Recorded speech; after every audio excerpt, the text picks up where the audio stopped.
Dear students, Assalamu alaikum.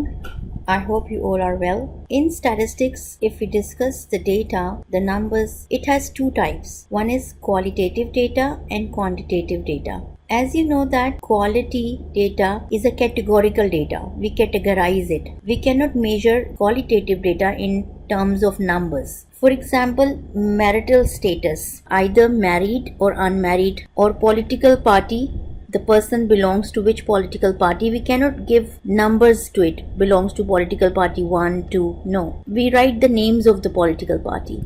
Similarly, gender is also a qualitative data. Either it is male or female. We cannot give numbers. Qualitative data is a categorical data. Now look into the other hand, that is the quantitative data. Quantitative data means numerical data, which we express in the forms of numbers. Further, we can bifurcate the quantitative data into discrete and continuous. Discrete means numbers, those numbers which we can count. Like for example, number of children in a family, we always count them. Defects per hour, there are many examples. Days in a week, months in a year, these all are the types of discrete data. And continuous data which we measure comes from measuring process. All those data which we measure like weight, voltage, height, these are the examples of quantitative continuous variable. Looking more into detail, quantitative data, or you can say quantitative variable, quantity, look, it's not L here, are measurements that recorded on naturally occurring numerical scale. Means we can measure in scale that are recorded, we can record them. Similarly, qualitative variable, it's a categorical data. We cannot measure on natural numerical scale. This is the difference between both of the definitions. We can only categorize them. We can put these type of data in a category like male, female. Looking into the examples, as I told you, the quantitative data further can be divided into discrete and continuous.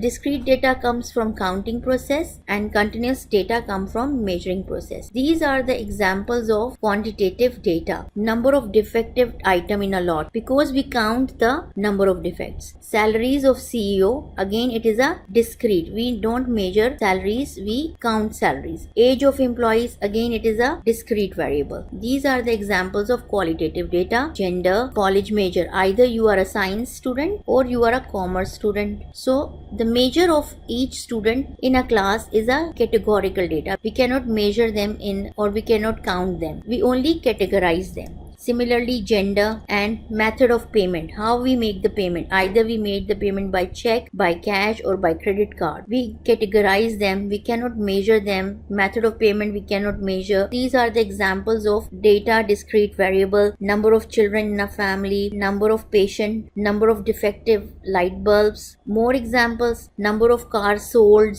number of houses, number of fishes caught, number of complaints received by a company, number of customers who visited the bank. These all are the examples of discrete. Now looking into the examples of continuous, like height, weight, voltage, amount of sugar in an orange, we measure it, and time required to run a mile, we measure running time using a stopwatch. These are the examples of continuous quantitative data. Price of a house is also we measure. We cannot count the price of a house. There are few methods available in the market through which we measure the price of a house. Here we end the topic today. I hope you understand.